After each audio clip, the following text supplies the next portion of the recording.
اینجا استودیوی رادیو زودیست و در 15 دقیقه دیگر از خبرهای مهم تاجیکستان و جهان میگم. شعله گلخوجه هستم در خدمت شما. سلام. برنامه امروز 13 ایول این موضوع را دارد.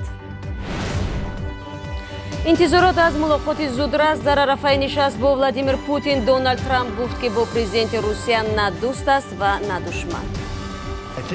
با فکرم روابط ما خوب است. او رقیب می باشد. او از روسیه نمایندگی می کند و من از امریکا. آزار و اذیت برای تعمیر ارزان قبرها حتی 2 سال بعد از فاجعه در آرامگاه خوانسکای مهاجران تاجیک میگویند تا هنوز آنها را نمیگذارند که آرامانه کار کنند. و از تئاتر به آثارخانه ملاهای تاجیک را به طور گروهی به تماشای آثارهای تاریخی و فرهنگی میبرند. بعضی از آنها بار اول عکس زردشت را دیدند. نه خشون عکسشون حسابی پیش اسلام بودند یا آخر. و شروع میکنیم از آن که صدمه ماشین انتقال گاز باعث آن شد که نزدیک 100 شورای بین‌المللی دوشنبه چناق مسدود گردد. این حادثه صبح امروز در کیلومتر 72 رخ داد. ماشین حامل گاز به بینای در این مسیر برخورد. راننده در جای حادثه به هلاکت رسید. طبق فرضیه ها راننده را خواب برده است و این حالت سبب صدمه شده است. ضمن این نخستین بار نیست که در شهرهای مذکور ماشین حامل مواد سوخت می‌ترکد. رسو یک سال پیش در منطقه هوشیاری نویه ورزاب ماشینی که 10 تن گاز ترکید. بر اثر آن بنا و منزل ها در محل حادثه آسیب دیدند. در پی صدمه امروزه کارمندان شرکت ایرس با نجات بخشان کمیته حالتهای اضطراری توانستند خطر ترکش را برطرف کنند و حرکت دوباره در شهرها برقرار شد. امروز در دوشنبه بانک جهانی گزارش تازه خود را در مورد وضع اقتصادی تاجیکستان معرفی نمود. ارزیابی مذکور 1.5 سال اخیر را در بر میگیرد. پژوهشگران این نهاد بین‌المللی میگویند سرمایه‌گذاری خارجی به این کشور کاهش یافته است. جزئیات را از شادمانی یتیم میشنویم.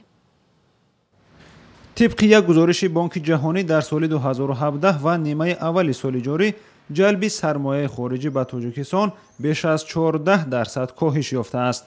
مسئولان بانک جهانی ضمن بررسی وضع اقتصادی منطقه روز 13 ایول گفتند که سبب اصلی کم شدن سرمایه گذاری ادامه بحران بانکی و باقی ماندن ناباوری سرمایه گذاران خارجی است.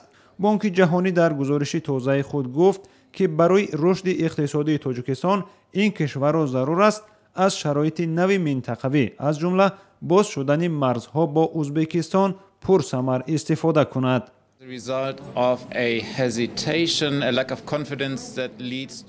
در این زمینه خیلی مهم است که مقامات با فراهم آوردن شرایط سرمایه‌گذاری فایده به دست آورده شرکت‌ها را به رشد منبع فعالیتشان روانه کنند. بر این نظریم که در شرایط نوی با وجود آمده امکانات از خطرات دیده بیشتر است. زیرا شرکت‌های تاجیکستان ناگهان امکان پیدا کردند که نه تنها برای 9 میلیون اهالی محصولات تولید کنند بلکه بازاری بیش از 100 میلیون دلاری پیدا کنند.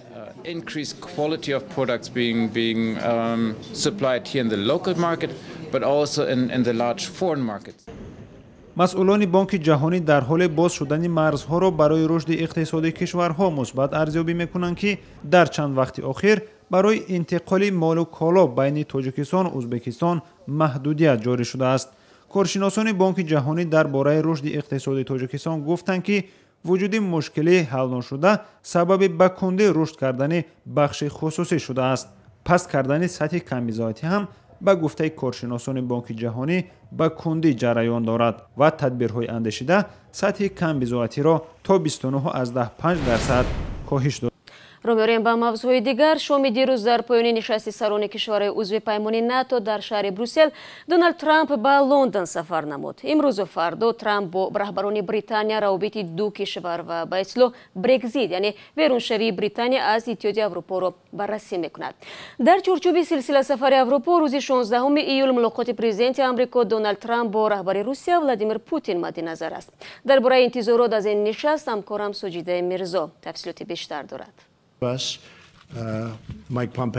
در نشست سران کشورهای عضو پیمان ناتو در شهر بروسل پرزیدنت ایالات متحده آمریکا دونالد ترامپ گفت که امکان دارد روابط او با پرزیدنت روسیه ولادیمیر پوتین از رقابت به دوستی تبدیل یابد.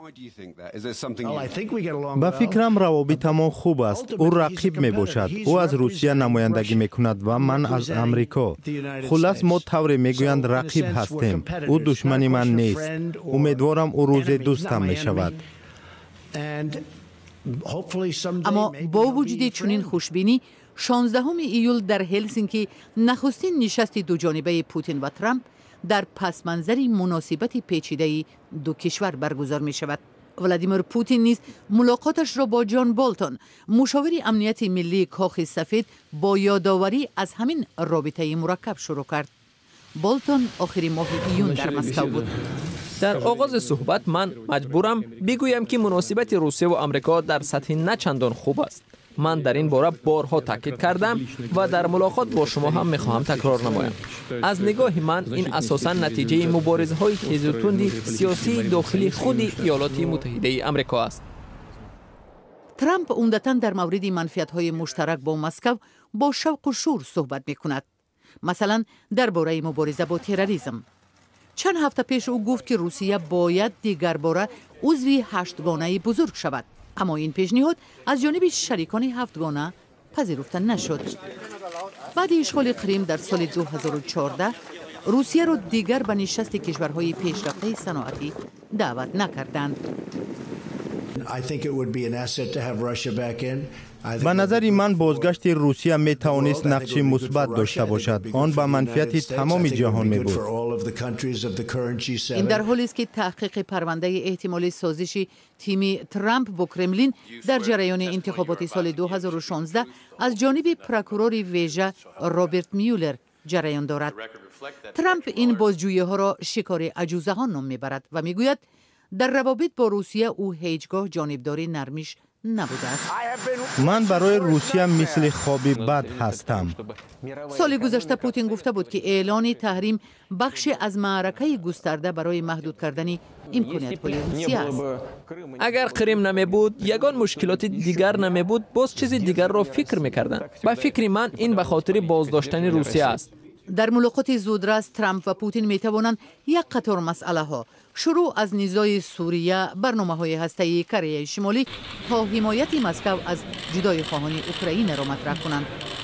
اما با این همه در چارچوب این ملاقات ظاهراً فرضیه ها درباره مناسبت واقعی دو پرزیدنت در مرکز توجه خواهد بود. شما برنامه خبری رادیو آزادی را تماشا دارید. با گذشت 2 سال از زنازنه گروهی در قبرستان خوانسک در شهر مسکو، مهاجران توجیک میگویند تا هنوز زیر اوزار و اذیت ماموریت این قبرستان هستند. اخیراً با شکایت پاسبانان این قبرستان، 2 مهاجر توجیک که به رنگ‌وبار و تمیزکاری قبرها مشغول بودند 15 شبانه روز حبس شدند. چرا بعد از حادثه خونین ماه می سال 2016 و حبس شدن چندی از عاملان آن آزار مهاجران کاری توجیک پایان نیافته است؟ به این سوال همکارم عبدالله شروف پاسخ میدهد که با ما در استودیو است. سلام عبدالله، خب بفرمایید. سلام شهلا. همصحبتان ما مهاجران تاجیک که با تمیزکاری، رنگ و بار و نصب سنگ مزار و پنجره ها در قبرستان خوانسکوی مسکو مشغول هستند میگویند هر روز زیر فشار و تعقیب ماموریت این قبرستان کار میکنند. در این قبرستان که یکی از بزرگترین ها در شهر مسکو به شمار می رود، نزدیک به 400 نفر مهاجران کاری تاجیک کار میکنند. عبدالله بیا از اون شروع کنیم که مهاجران را کی آزار میدهد و چرا؟ ببین شهلا، سبب اساسی فشاری ماموریت قبرستان به مهاجران کاری تاجیک این است که مهاجران تاجیک با پول کمتر قبرها را تعمیر و رنگ و بار میکنند. در ایستگاه کنار این قبرستان مهاجران تاجیک هر سحر می ایستند، زائران این قبرستان می آیند و مهاجران را کرا کرده گوری نزدیکانشان را تمیز میکنند و یا رنگ و بار پنجره و یا نصب سنگ را فرمایش میدهند. عین چنین خدمات را ماموریت قبرستان هم پیشکش میکند، اما فرق در نرخ است. مهاجران عین همین کار را به حساب میمانه بر عوض 600-700 روبل انجام میدهند. نرخ خدمت رسانی ماموریت آرامگاه باشد 1,500 روبل است. چون مهاجران بازار گرم تجارت ماموریت قبرستان را سرد میکنند، ماموران آن علیه مهاجران تاجیک دندان تیز کردند.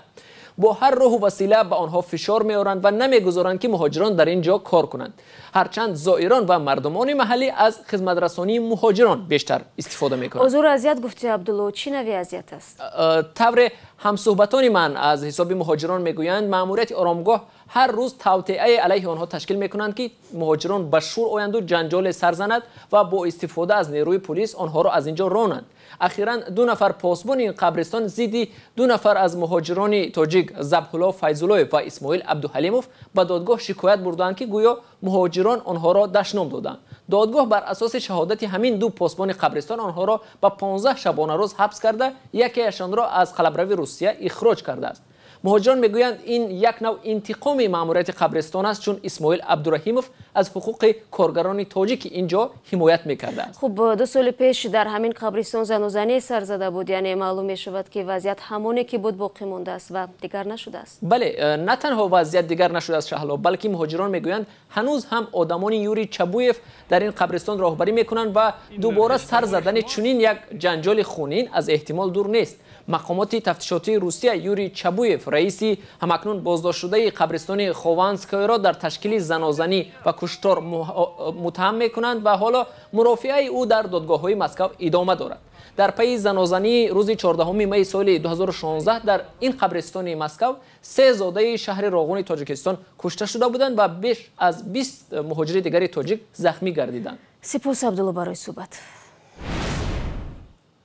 ما رو میریم به موضوعهای دیگر. شب چهارشنبه 11 ایول لغزش زمین در دره پنجشیر افغانستان 300 منزل زیست دهه پیش غور را از بین برده، کمش 10 نفر را به هلاکت رساند. مقامداران افغان با نشر این خبر افزودند که 2 چرخبال با گروه‌های نجات و مواد نیازی اول به منطقه ارسال شده است. بعضی مناطق‌های افغانستان دائم در فصل بهار هنگام آب شدن برف زمستان با سیل و یارچ مواجه می‌شوند. قسماً محو جنگل‌ها و درختبوری سبب افزایش حادثه‌های یارچ و لغزش زمین نامیده می شود. روز پنجشنبه در شهر بروسل پرزیدنت افغانستان اشرف غنی که در نشست سران کشورهای عضو پیمان ناتو اشتراک دارد به حکومت کشورش دستور داد که به قربانی‌های این فاجعه کمک فوری رسانند. برمیگردیم به تاجیکستان. با دستور کمیته دین صدها روحانی تاجیک در سراسر کشور موظف شدند که به تماشای استخوان‌های ملی بروند. به گفته مقامات با این وسیله ملاها با تاریخ و فرهنگ خود آشنا میشوند و این به افکار آنها بی تاثیر نمیماند. برداشت نمایندگان دین از آثار قدیمی را سرونازی روح الله پیگیری کرد. این مولا تصویری پیغمبری زردشت را می‌بیند که 1000 سالها پیش در این سرزمین که الان اکثرش مسلمانند تشویق می‌کرد. این روبروشوی حاضر به گذشته دوری تاریخ است. نه خشون اکشن ساده پیش اسلام بودنده یا آخه بعد اسلام یا بعد به هم زد آخه قطع آیله بیا میشه دست قطع آیله بیا آمده زیاد بینن میشه دست. بیش از 100 روحانی وادی حصار را مقام ناظر امور دینی تاجیکستان به آثارخانه ملی شهر دوشنبه آوردند. مقامات این عمل خود را راهنمایی می‌نامد و به قول آنها نمایندگان دین باید فرهنگ و تاریخ خود را دانند. با این راه می‌خواهند در افکار ریشه‌گرایانه آنها دیگرگونی به وجود آورند. امکانیت برایشان فراهم می شود که با استفاده از آن معلومات هایی که متخصصان آثارخانه به آنها می‌دهد دانش های دنیوی خود را در برابر دانش های دینی خود قناعت بخشند، توصیه بخشند و این البته همه جانبه به نفع کار خواهد بود. اکثر این امام خطیبان اقرار شدند که باری اول به آثارخانه آمدند و آن را جالب یافتند. حالا که وقتی که ما در آمدیم آشنا شدیم با زیست زندگی مردم مثال که اجدادیمان ما آشنا شدیم و از بایگری خودی مثال که همین جمهوری تاجیکستان آشنا شدیم که اینقدر بایگری اینقدر چیزهای قیمت بها داشته است. یک مثال یک تاثیرات یک بسیار برداشتیم. در واقع وقتی که ما تا کنون همین آن چنان بایگری که ما در تاجیکستان داشته بودیم ما همین می آمدیم یک شهر می گشته می رفتیم. جلب امام خطیب ها به تماشای آثارخانه ملی تاجیکستان و یا نمایشنامه های تئاتری در حالی است که در چند سال اخیر مقامات تاجیکستان فعالیت امام خطیب ها را در کشور زیر نظارت جدی قرار دادند. مقامات تاجیک گفتند نقشه دارند 4000 امام خطیب را به آثارخانه ملی بیارند. با تمنای آن که هر یکی ما و شما امید باینده خوب داشته باشیم. نشر نوبتی برنامه خبری رو در این هفته خلاصه میکنیم. خبرگزاری‌های رادیو آزادی رو میتوانید در وبسایت ما www.azadi.org بخوانید و در آزادی ویدیو یوتیوب تماشا کنید. تشکر که طول این هفته نیز ما رو تنها نگذاشتید. تا ملاقات روز دوشنبه، خدا نگهدار هر یک شما.